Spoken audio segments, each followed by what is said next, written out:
Butsire byona gyosinzidde okubeera nga togoberera kadde kabeera ka updates era nga Fad Bridge amanyingide okubeera nga tezi kutuusako ku biki ebiri mu kubeera nga tebitambula mu nsonda z'eggwanga ez'enjawulo asako ne bw'eggwanga ku video oterako ekigawo like nga sharingirako abala comment section akabokisako mwana tu kabeera open wansi awo whenever angoina kiwandagala okubeera nga toyogerako osula endowooza yo ne tubeera nga ate munange tuwuliziganya okusinziira ku nsonga nga bwe zibeera ziri mu kubeera nga tezitambula. Omukulu Fred Lumbuye avuddeyo n'abeera nga ate munange alaajana kakati no Fred Lumbuye ono kinajjukirwa nti yali mu ggwanga ly'ettake n'atandika ensonga za struggle era abakulu batandika okubeera nga tebamuyiga era nga waliwo minisita yavaayo n'agamba nti within 1 week omukulu oyo Fred Lumbuye ajja kubeera nga te aleeteddwa mu ggwanga ly'etu Uganda era ng'ekyo kyaleetawo obunkenke bwali bw'amaanyi nnyo. Fred Lumbuye n'atandika okubeera nga te akola enteekateeka mpolampola era yasobola okubeera nga te adduka y'ettake n'abeera nga te munange ayingira buterevu mu ggwanga ly'e Netherland era ng'ono avuddeyo olunaku lwaleero n'alaaja n'agamba nti ebbanga lyonna lyamaze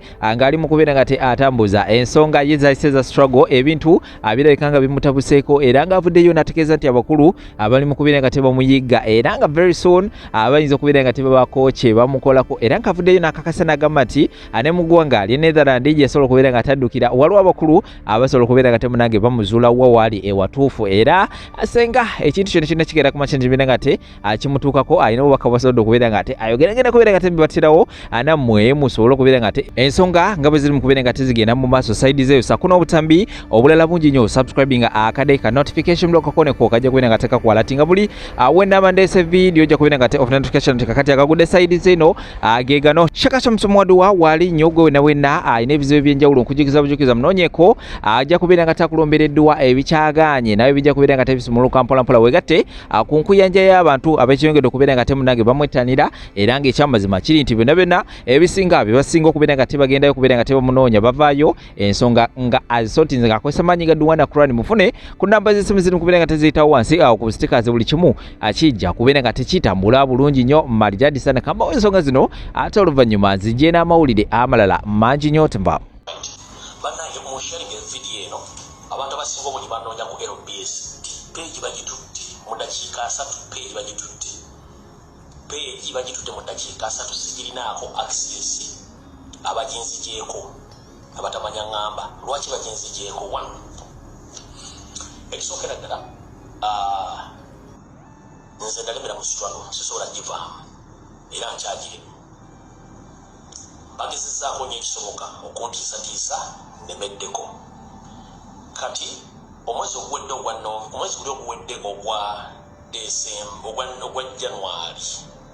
January December omwezi ogutandika ogwa January gwotandika omwaka guno basindika wano ababega babe bayitirivu nnyo nga bazze mission kunzita unfortunately ne balimwa January ono era bazze ne ba state agent bazze wano bangi nga ne Muhammad Nsereko MP abadde MP wa Kampala Central naye mwali ye wajjana bagamba nti azze ku business trip naye wabazze azina ba state agency abagala okukola ki okuntemula oyo Nsereko Muhammad so n'olwaliro omwezi ogudde baalimu n'omwezi guno mwebali era kyokola nti kati ennaku zino ajja nnyo wano ettake kubajjukira ali yali nnyo mu kalulu kali akawedde akabbira biri mugumu erasereza Museveni essuka mbuubi obuna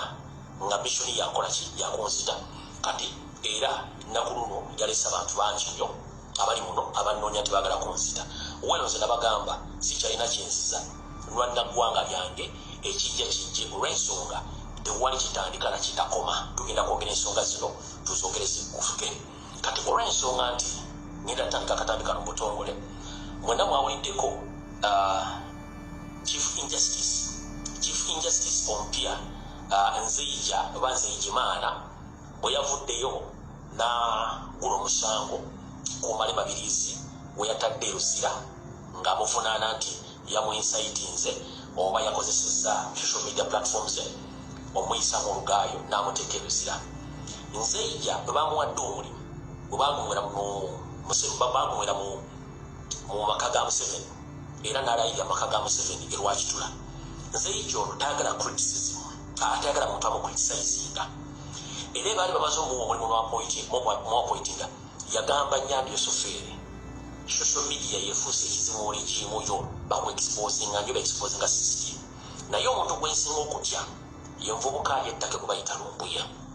oyo Nzeija nga bw'agamba n'agamba singa bamusobola okutta Lumbuye then buli kimu kigenda kuguka bulungi nga bwe kirina okutambula. So mukulu Nzeija Chief Justice oba Chief Injustice amanya ge bampita Lumbuye mumanyi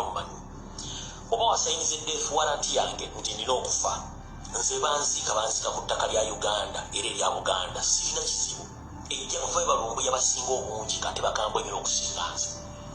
ffe tukyayogera naye yabatajja kuwogera omwami we yagambye musibye mugende omuvubuka oyo alina kutta obwataddibwa tewali kigenda kukola mu sisitimu yammwe kubanga alina sources ez'enjawulo ez'exposing information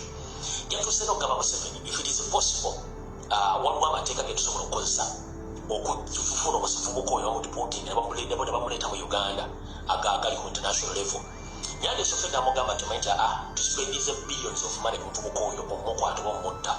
nene kigaana olw'ensonga nti obukulembeze bw'ensi mwatudde tetulina nnyo nkolagana nabwe eryawo y'amaanyi lwakuba tulinayo ekitebe ne mu nkolagana enkolagana eza bulijjo tetulinawo nkolagana ezisobola kukola kimuleeta kati baneeze kankule Museveni ne bwe lukeera bukyezi mu Katonda nga nvudde mu siina kyentya olw'eggwanga lyange abajulizi abaafa baafiirira batugendayo kulambula nga kulweza ddiini ya Bukatuliki nange ndifuuka omujulizi ku nsi yange kyonna kyemukola ndirudde nakyo ne peegi mugitutte tewali kyakola kati mukulu Nzeija bwagambye nti otaddeko death warrant no problem kubanga tuyagala criticism kati kola by'olina okukola kubanga mulina akaseera katono nnyo yensonga lwaki nti mbagambye ensonga zino ngenda kuyita kuno okujjako ne bayinza okugitwala unfortunately bayinza okugitwala ne tugenda kutambulirawo mpaka kuwulira bubi naye nga mbategeezezza nze ndiko death warrant kati Chief Justice nga bwe yakutte Mali Mabirizi bwe yagambye nti ayagala mutawanyi Muwanga Kivumbi bambi yali ayagala Mpuuga agende nga yeerabanga lidda mu bwalo. That's why bamuweekya Deputy President Buganda ekyali ekya Mpuuga byali Muwanga Kivumbi yali yeegomba nsiba nkugamba kujja nti Kivumbi kalina omutima omubi kubanga Kivumbi singa yayagala Bampuuga kusigala ne Bobi Wine yandibadde abatuuze ekyatomeza Muwanga Kivumbi ti kwenda kusanusa bakama be yali ayagala buyinza because omuntu bwe bakubeeda ne bakuta mu kifo kya Aminu Mwabaire n'otandika okikozesa kayo okumuseketerera ndika ka constituency kalina okamutoole kutonanga iwobo oli kuva ku mulamwa ati mpuliriza ekyo kyogala sikusanyusa Kivumbi ng'omuntu alina omululu Kivumbi ng'omuntu mukodo Kivumbi ng'omuntu alina ettima ne waba mukobera ndindajoze ekyoge twaliko ne Kivumbi kwa Ibis Hotel yogera lwako bali mwikomi ambiyoge bulijjo mbadde ngambyoge nze nyime kati lwaki sigamba Bobi Wine lwaki sigamba Waisa Mufungo nze abantu mbamanyi personally nze nkolagana n'abantu kubabega kubamanyi lwaki bampita mbega nti ndaba nti golina amagezi batolina ki kati Kivumbi Mpuuga bwe yali ali Kivumbi yayagala kubanga ensasage yonna ebadde mu nnooka teyandibaddewo nga Kivumbi waali ne Kivumbi yagifuyo yalinganga ono omusajja omugeso Nambeso yamala kwerwanako kyokka ssaawa zino Nambeso yali mu kunegotiatinga ne gavumenti ne bekwata Kyagulanyi kubanga waaliwo olukwata Kyagulanyi nga Besigye tekyamutuusa nakyo kakikubulira oyige bw'okyaza nga Profesa njagala oyige kuyo byange bya Bajjo Invets baali bagenda kukwata Kyagulanyi asaavinge nga Besigye Kyagulanyi n'afuna information nga alina okwetegeka olaba omuntu ategeera kati bambi Nambeso ali mu kuteesa ne gavumenti ereme kukola Kyagulanyi kikyamu kyo kubanga mu politics waliwo ekiseera wootuuka n'oteesa Pulezidenti Museveni bamukwatira ku road block ekireka nga bamuwambi sale musale n'omusajja omukyoli be bateesa n'obote ne babayamba ne babata ne batamanyi enjaga muyige politics politics yenna atali mu negotiation tabaki naye mu negotiation olina okuba nga oyiwa oversmart Museveni lekaleka mmaleyo wekakosirikeko Museveni ate tupapaayo program lekaleka obudde Museveni outsmarted Obote lwaki outsmarting Obote nti singa teyagonda neyeefuula omuwulize eyo Obote yandibadde yatadda Museveni kati Kivumbi kyekyamulema Kivumbi abakwata Kyagulanyi n'akwata bannamboozi nabaga tuli baana banda ya Nakalamba n'afuuka mediator kifo ky'okufiiwa eringa singa Kivumbi zekiro bayibuli egamba tusinga Katonda gamba waliwo ebintu musanvu Katonda byakyawa Katonda akyawa omuntu asinga obukyayi mu b'Oluganda Kivumbi izipei Katonda yasima gikulu kati ebyo Kivumbi bamusiri bali bagenda biteeka mu Kyagulanyi naye Katonda wa Kyagulanyi teyeeba Kyagulanyi mulaba batomeza ensobi esinga zaakola kuba Bobi Wine ali nnyo ku mazima jakuma okubeera ku mazima abamwetoolodde ensega kiringa Pulezidenti Museveni oyo waliwo operation zibakola mu Katonda mugulu nga Museveni tazimanyi kati nekyo gende wa Kyagulanyi oba bali kwenda kozesa situation ya Muwanga Kivumbi okufuna kitu kakati eyo reasoning ya ganti bakalire kati eyo reasoning mpuliriza kakati because bolinga kusukunya obona mbiraba bona bagwa asumani basalibwa ebujiri yagwa meda tisegona ebusiro yagwa kali kitegedde bina byogamba abantu bali kwenda kufuna kakati eyo ya reasoning zono tolina futu migere oline bajebe professor segona kicho kyabatwalira kankubuuza mpuuga ne mwanga kivumbi ba Uganda musajja gwa bajja kusekerera mpuuga yakuza mwanga kivumbi baliwa basomera wamwe makerere sokola kanjogere sirika kati ate yagala kuwuliriza na asala kivumbi ate biki abakoze eki okujja n'abanene saka constituency kakali mpuuga bamutondera mu constituency mpuuga mugagga mpuuga alina amasomero segona mugagga asumani basalibwa gwe simanyi ne brother kugwe bagatta kyogamba mwanga kivumbi wafula mpuuga lero mu political campaign mpuuga yagaza ki political campaign mpuuga byatafunye emyaka 15 ali mufumu akaddi wanga basobola okuddamu okwesimbawo olumuntu mujje mu reasoning yerizeza Museveni eyo reasoning y'abalogo musimanyi political campaign bakankubuuza mubona bandigenze wa mwanga kivumbi bagenzeko waiswa mufumbiro bageze kumba ati kivumbi na sabo ani bakola mawuli kivumbi ya justice of that trending kati kankuyigiriza lwaki tibajjako mpuliriza kakati obulizo kati asa lero no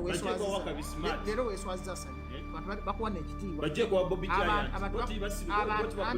bakuwa ekitiibwa bali kujja wa mpuliriza bakuwa ekitiibwa weeswaze kivumbi nakola mawulire kivumbi nali kwa masayizi essaawa eno munaye entegera yogera giteka kulobe kivumbi ne mwanga history wa mpuga ne kivumbi wanga there's no doubt kakati tosobola kuleka munno gwe wali obaddeko naye gumali mukwanyi ku bakazi beekamu gumali musuzeeko obumu bwemunoyiza bweteko kamubaka yambe ki abo basajja bagaggano kakikuli information tebalina kibagaza politics naye teri kiruma kulaba nga Asani gwe nakola naye kubanga ekintu kivumbi kyalimu kinene kivumbi ebasobola mufuula nga seggiri mubafuutumigere muli eno mwogera bya bisiru kubanga entegera yabwe Katonda yagiroga bwabaloga bwemuti endowooza yabwe kamubaka bagirya kamubaka egaba sente kati mpuuga political kamubaka ayagala yange mpuuga akaddiye alina sente ze seggona akaddiye alina zifaamu ze asumani basalibwa akaddiye kati political kamubaka kyokka mpuuga asobola okuddamu okwesimba kati bwe bwobwongo bwammwe Museveni bwazanyirako n'afuga eggwanga mwaka nyine mwakizibu ky'eggwanga entegeera nawe osobola kiteka mubawuliriza nobabasiru bwe batyo mu political comeback that is not political comeback, that is brotherhood ekyokola ekivumbi omusango gwe gusinga eminene mu gyonna ogwo musango munene tosobola kuleka munno nga alina ekizibu kiringa kivumbi abantu bafiira ewuwe kivumbi alina ekizibu basobe bonna abali ekizira ekyokusala kyandiwulikisa kitya mu bantu abategevu si buli omuntu alowoozangamu abagwamu waliyo omuntu nga kabaka wa Buganda yaligeyiba ne baleka muganda waabwe ate bayibuli egamba nti omuntu bwakolanga ekibi gwe tomuddiza kibi kati kivumbi yaswadde ye yagala bano bagwera bagwa ate be bamuyambye buzira be yawaana nga bakabampaane muli eno muli ku radio muli mu kamubaka intention yabaire ennungi kyalo kikwetagisa okujja n'ekamera okulaga nti waliwo akyalira akati okuwulira buwulizi nti segonaali musango ne lukwago kimala omulamuzi okutya ate si kamera nandigiire mu kooti so tikwikomera bano bayinza okuba bali mu kyebeta political bling because okujja okubona omusibe mwajja ne kamera dama tv bakuloga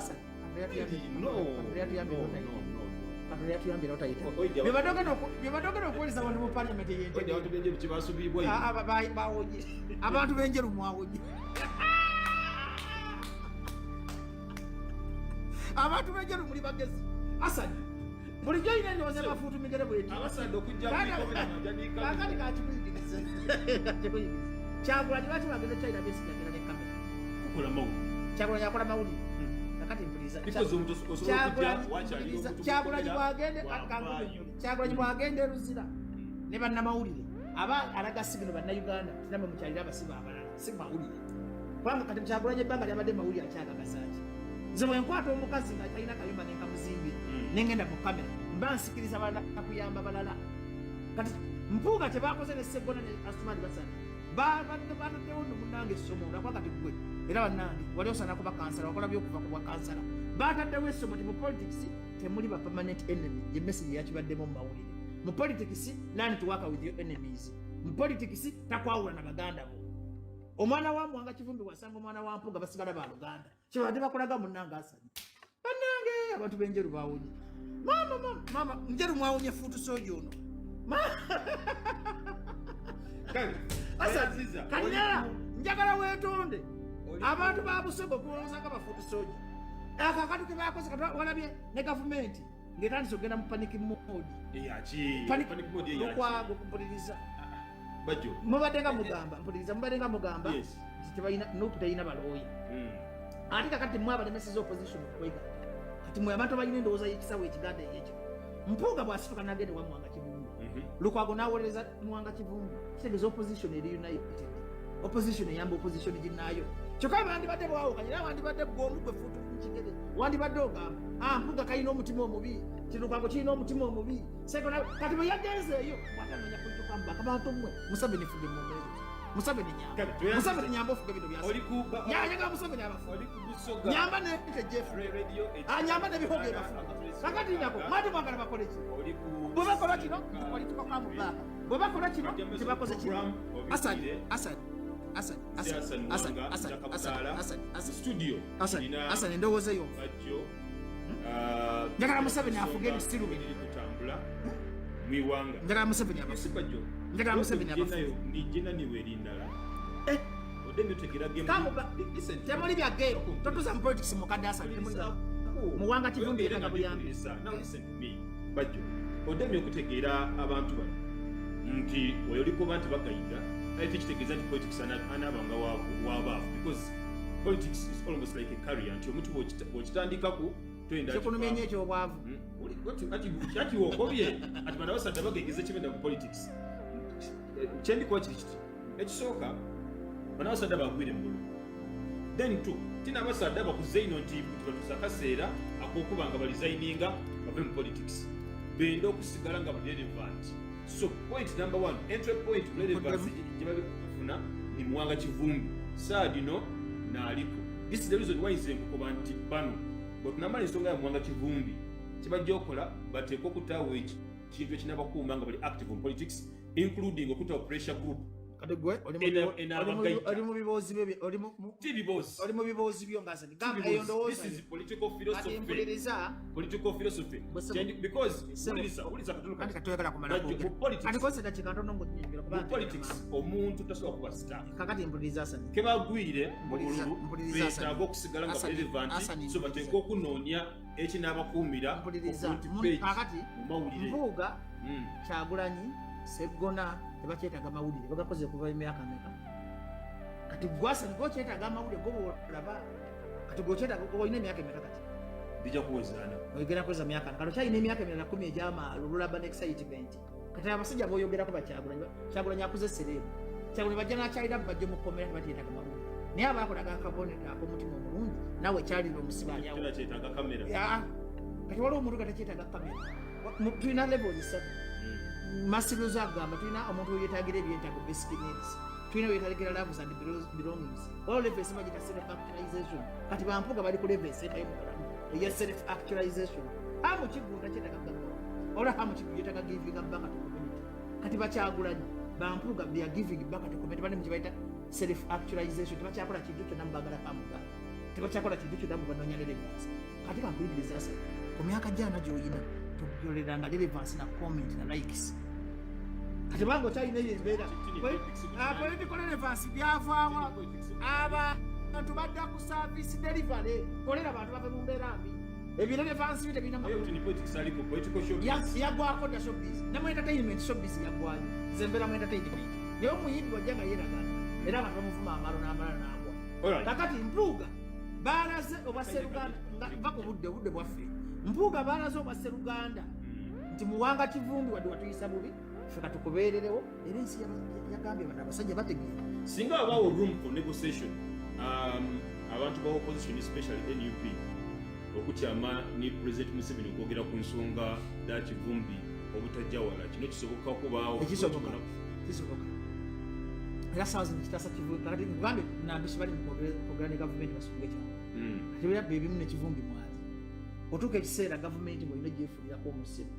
kati biri byakabampaana ebyo byagala simanyi social media views biggwawo nodda ku table gavumenti bwemala okutambula okogira gakkalo y'entuufu omugezi bwakola kati mwabawumba tutu bafundu migere muli ayi mukasa kibuli musantu baladeko tusabule mananga asabudde ebikomenti bamwe mubiriye basonye